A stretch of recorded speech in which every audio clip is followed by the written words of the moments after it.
We knew this was going to be the outcome. It was only about when it was official. And with 3 games left in their season, the FAMU Rattlers are officially the SWAC East champions. Oh, yeah, it's Locked On HBCU. Play my music. You are Locked On HBCU, your daily podcast covering HBCU sports. Part of the Locked On Podcast Network, your team every day.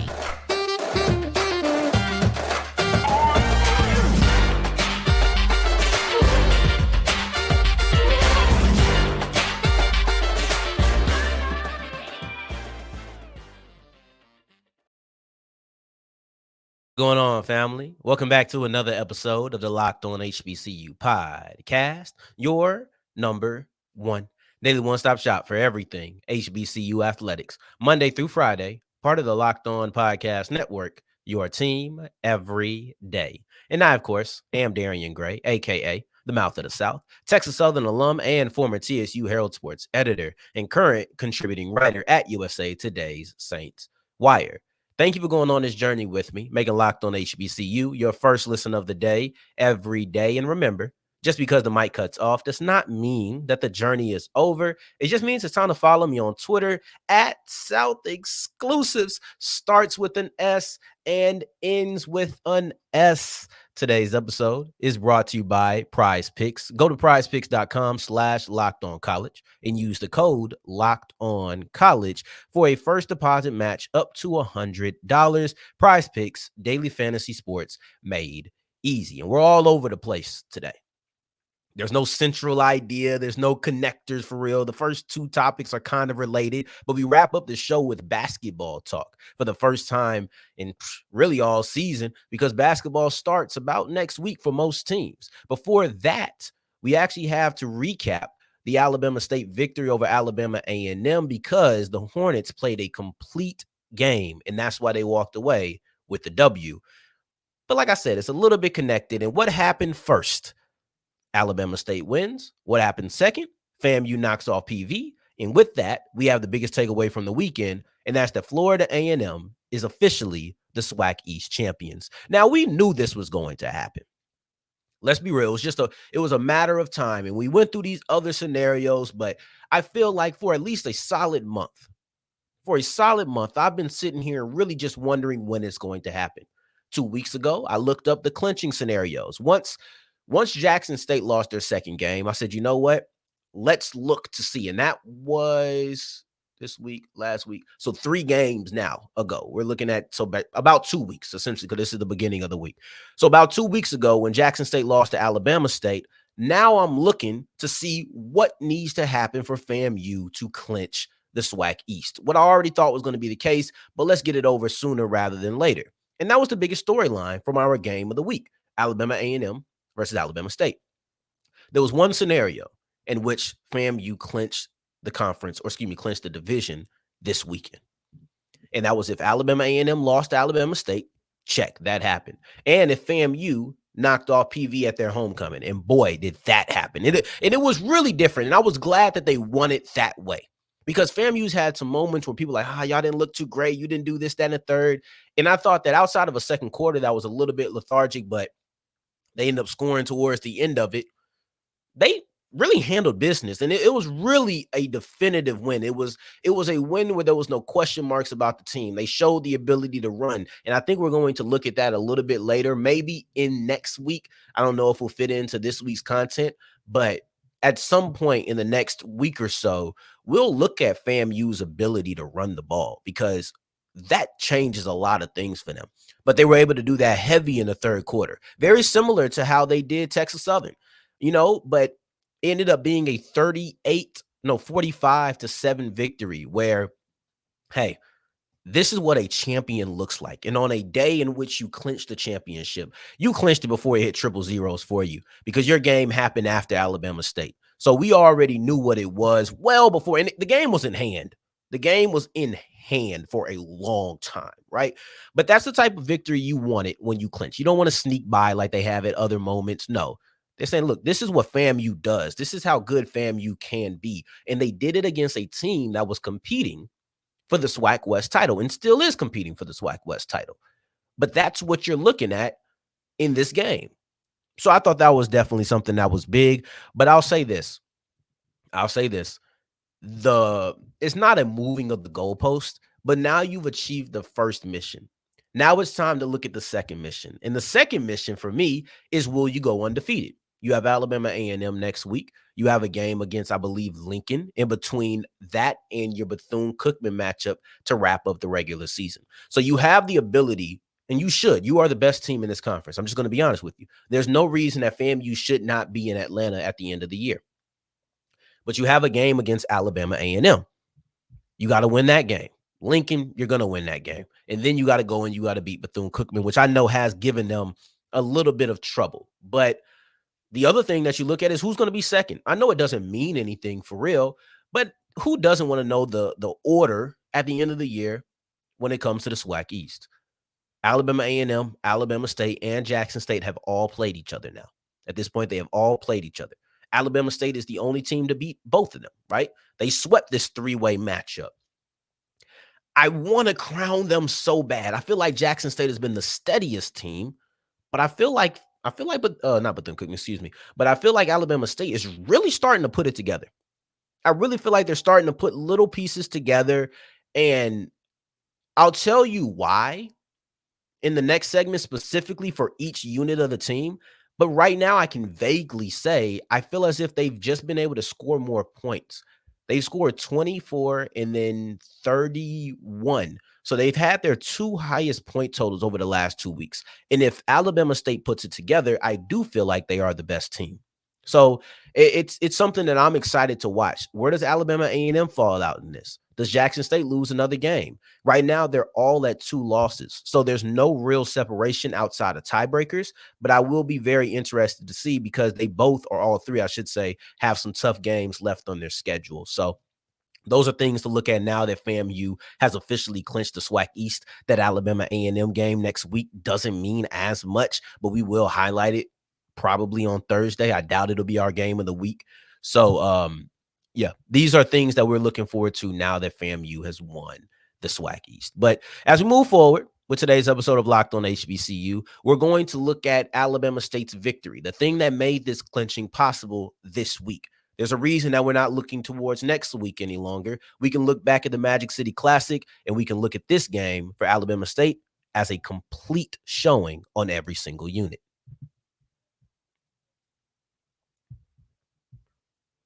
Today's episode is brought to you by Athletic Brewing, and much like Robert McMinn, who had a big-time, game-changing punt return touchdown for the Alabama State Hornets, Athletic Brewing is changing the game for non-alcoholic beers because it doesn't matter where you are. You want to crack open a brew, that's cool, but you can do it at your kid's soccer game. You can do it before you go to your daughter's choir concert. You can do it anywhere. You can watch the game. It doesn't matter because there are no such things as hangovers when it comes to Athletic Brewing. There's no effects. There's no lingering effects at the beginning of the next morning. None of that. Just good quality drinks with our non-alcoholic beers. They are, as they say, fit for all time. So if you want to put full strength beers next to them, that's okay. Athletic Brewing has I don't want to say it. They have won in competitions against these other alcoholic beers. But if you don't believe me, just go to athleticbrewing.com. That's it. Go to athleticbrewing.com. Use the code LOCKEDON, LOCKEDON, and you'll get 15% off your offer. And you'll also realize that I was right. Today's episode is also brought to you by eBay Motors. Go to ebaymotors.com if you have anything going on with your car. I don't care if it's spark plugs. I don't care if it's an alternator. I don't care if it's an air filter. I don't care if it's a bumper. Whatever it is, go to ebaymotors.com. Now, if you go get these things fixed at a mechanic, they're going to charge you for parts and they're going to charge you for labors. And a lot of times, they're going to exceed what it really costs to get those parts. Go get the parts yourself. ebaymotors.com makes it easy. All you have to do is put in your 2007 Honda Accord, and you put it into the My Garage section, and anything that pops up is fitted for your car. It's that simple. They have over 120 million parts, so don't tell me that they don't have the part for you. Just like any team, you need to make sure that you have the right pieces to go as far as you possibly can. That goes the same for your car. Get your car situated at ebaymotors.com, and I'll bet you that your car will go the distance. As we continue rolling on today's episode of Locked on HBCU, I appreciate you for making this your first listen of the day every day. And remember, Fridays, we will have our college football kickoff live. It'll be live on the YouTube page. Afterwards, it'll be housed here forever on the YouTube page and on the podcast, the audio side, the podcast page. So make sure you check us out on Friday to become a more educated college football fan. But right now, we had our game of the week. We had one of our biggest storylines. And this kind of took a step back. When you have a champion that's crowned, when you have, even if it's a division champion, when you have a division champion that's crowned, that's got to be the lead story going into the week, right? But that's not even possible if Alabama State doesn't win this game. If Alabama State doesn't defeat Alabama A&M, it don't matter what FAMU did to PV, and boy, did they do it to PV. But look, I got a little happy about that one. I'll be honest with you. I did. Watching the beat down, I said, yeah, go ahead, run it down their throat. But that's neither here nor there because Alabama State is the priority now.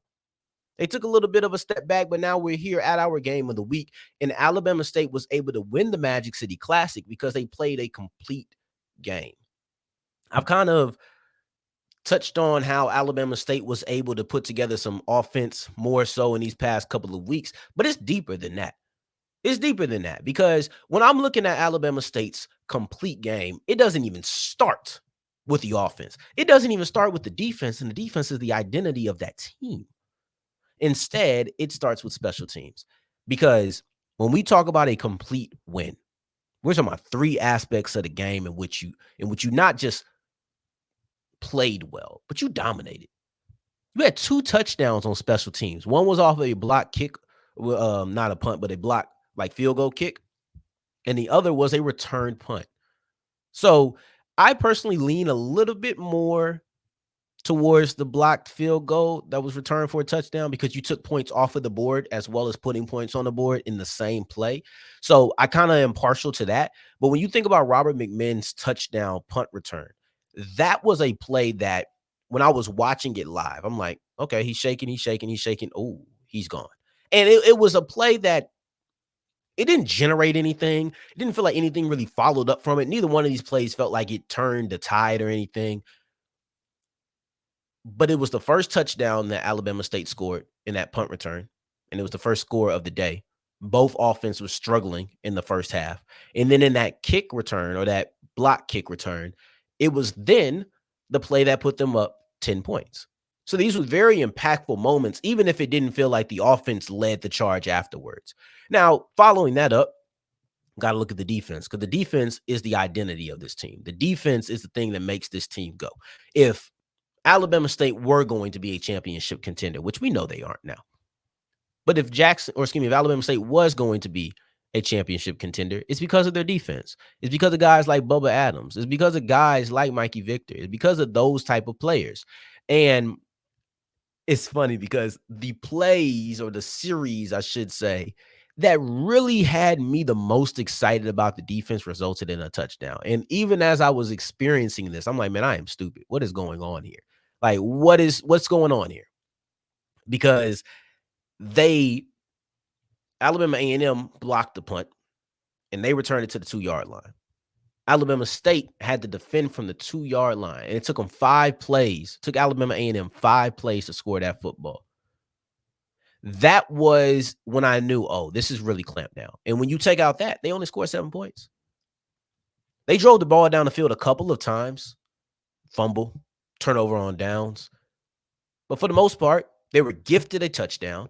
And even though it took them 5 plays, there was a pass interference on there. I don't think I loved the pass interference call, if I'm not mistaken. I thought it should have ended up being a field goal or maybe even them going for it on 4th down, but it didn't get that far. But it took them 5 plays to get 2 yards on Alabama State. That is a suffocating defensive performance, even though it resulted in a touchdown, right? So also Alabama A&M, they scored 10 points against Southern. They scored 13 points against Vanderbilt. And those are the only 2 times that they scored less than they scored this past weekend. Alabama State's defense showed up in a way that we knew they could. And I said it. You need to see Xavier Langford against talented defenses, and it did not look that good. I think that Langford is a solid player. I think that Alabama A&M has a solid defense, Alabama A&M has a solid offense. But I wanted to see what do they look like against top level defenses. I've now seen them against 3, and I have not been impressed with their performance. That's word to GSP. I am not impressed with your performance. Even that Jackson State game, it's a little bit different when you have a quarterback who comes in off the bench. It's a little bit different. You're not prepping for that. So then lastly, you look at the offense. And I thought that Damon Stewart had his best game of the year. Second most yards, no interceptions. He had way more efficiency than he did against FAMU. Against FAMU, he threw for 230, 240, 50, something like that, the mid 200s. But he had multiple interceptions, or he had an interception. And then also, he had 40 pass attempts. He had 26 completions. In this game, he had 23 attempts. He was way more efficient and still was able to cross the 200-yard threshold. There was a couple of throws where I was like, oh my, this is somebody who could lead something. One was that deep corner route on the right side. I can't remember what quarter it was, but it was a deep corner route on the right side. And then also that Hail Mary was where I was like, whoa. The end of the first half in this game was just hectic, where Alabama A&M had their one time that they drove down and scored a touchdown. It was on 4th down. It was a lot going on. Then Alabama State, with less than a minute left, I'm counting them out. They're getting aggressive. I'm like, okay, I like this. And they throw a freaking Hail Mary to you-know-who, Keyshawn Johnson. Of course, that's who they threw it to. So there was a lot of things going on. But overall, it was one of them situations where the offense did what they needed to do. They scored 17 points of their own. They weren't gifted any of them. They scored 17 points of their own. And I thought that they had multiple moments in which they actually looked pretty efficient, and they looked like they knew what they were doing. Damon Stewart might be the guy. I got to check his eligibility to see if he'll be back next year. But if he is, and they start putting some things together, Alabama State is going to be a contender in 2024, but that's a whole look ahead. Rather than look ahead, and actually, yeah, we are going to keep looking ahead in the basketball season now in 2024. So I was, you know what? I should have had I should have stayed with my gut. I should have stuck with the confidence. But speaking of 2024 and looking ahead, the NIT tournament has made some changes, and HBCUs are some of the biggest losers they're some of the biggest losers when it comes to the rule changes that the NIT tournament has put in place. And we'll look at the why of it all as we continue with Locked On HBCU.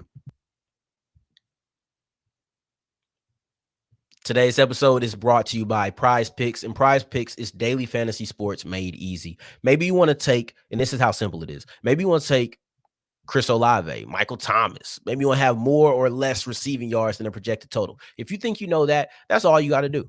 It's literally that simple. It's that easy. Every day with the NBA here, you can pick Zion Williamson, Brandon Ingram. You know where my allegiance is, Loud New Orleans with everything. Got the shirt on and all, right? But overall, you're looking at these players. Are they going to have more or less rebounds, assists, points, touchdowns, yards, interceptions? All of these things are there. You just have to guess if you know they're going to get more or less than that number. And they have specials like Taco Tuesday. Everything is there. All you have to do is go to prizepicks.com/lockedoncollege and use the code LOCKEDONCollege, and they'll match your first deposit up to $100. That's prizepicks.com/lockedoncollege using the code LOCKEDONCollege for a first deposit match up to $100. As we're wrapping up today's episode of Locked On HBCU, I appreciate you for making this your first listen of the day every day and making it all the way to segment 3. I thank you 2 times for that. Now, the changes that the NIT tournament have made, they really do hurt the HBCUs. And I'm trying not to overstate this because we haven't seen it happen yet. But the NIT is making some significant alterations to how they're going to run their tournament in 2024. This isn't something that's a year, 2 years down the line. The NBA season is here, but the college basketball season right around the corner. Texas Southern has their first game November 6th. Like, we're here for that. This season, after this season, the postseason here, the 2024 NIT tournament will have some huge changes.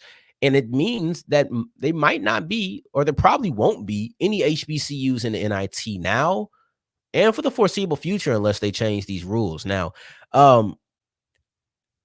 postseason play is rough on FCS D1 HBCUs. It just is. It's not an easy thing for them, and some people don't care about those kind of things. That's fine.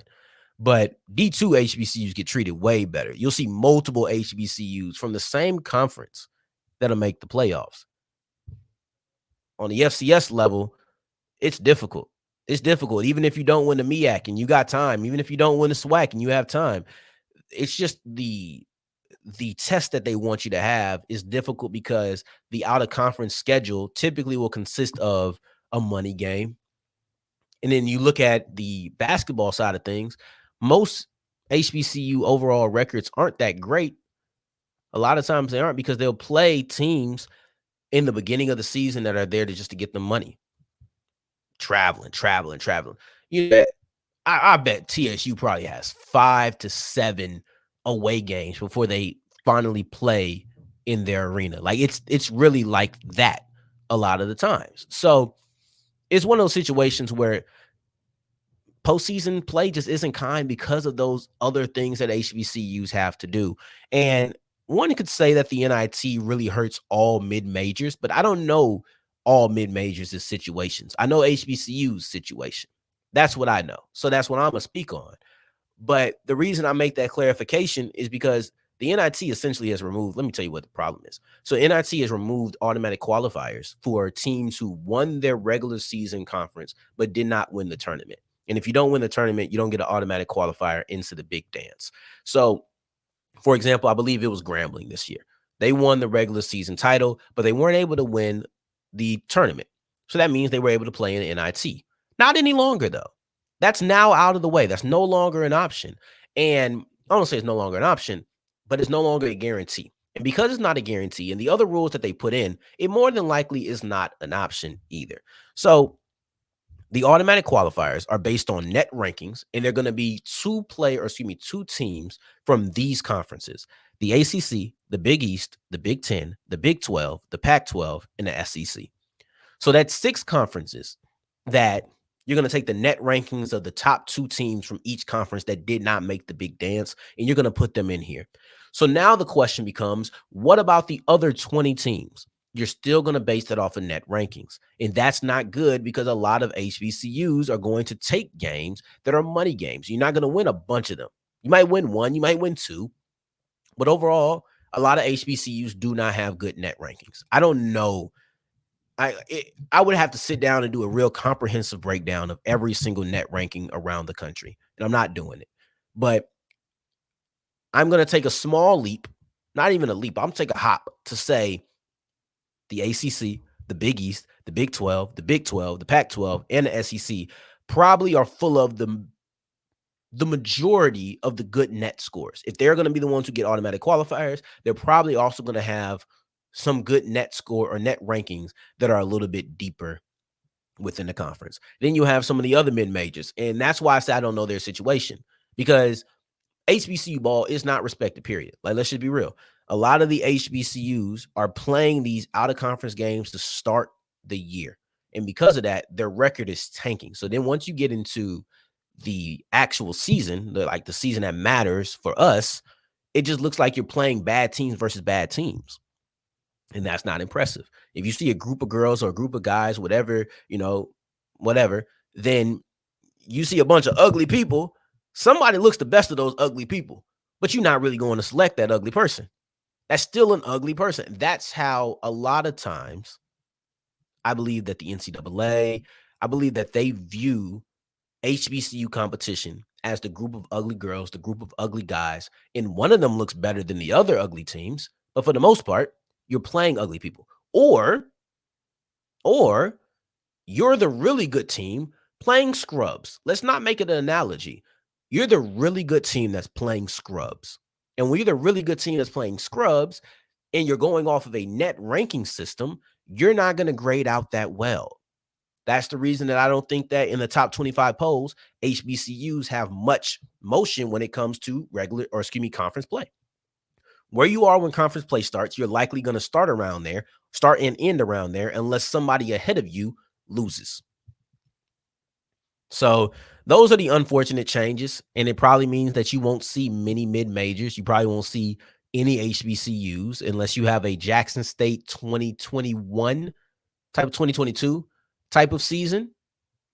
Yeah, 2022 type of season when they lost to LSU in that first round and they were the 14th seed, they might be able to make it because they probably had a good net score. That's the reason that they were able to be 14 as opposed to a 16 or maybe even a 15. When you get a 14, that means you're a little bit more respected. And if they hadn't won their conference title, then maybe they would have been in the NIT even under these new rules. But for the most part, you see most HBCUs get a 16, they get a 15 in the big dance. So now you're not gonna have the NIT here. And I get it. They're trying to get what they believe to be the best of the best. But in my opinion, by removing mid-majors through this process, you're losing what makes March basketball so special, whether that's March Madness or the NIT. It's about the Cinderella teams. And when you have more teams from these top 6 conferences, it's not so much of a Cinderella squad. It's just a bunch of squads playing against each other. And I think that's going to make the NIT actually less special. But who do I know? What do I know?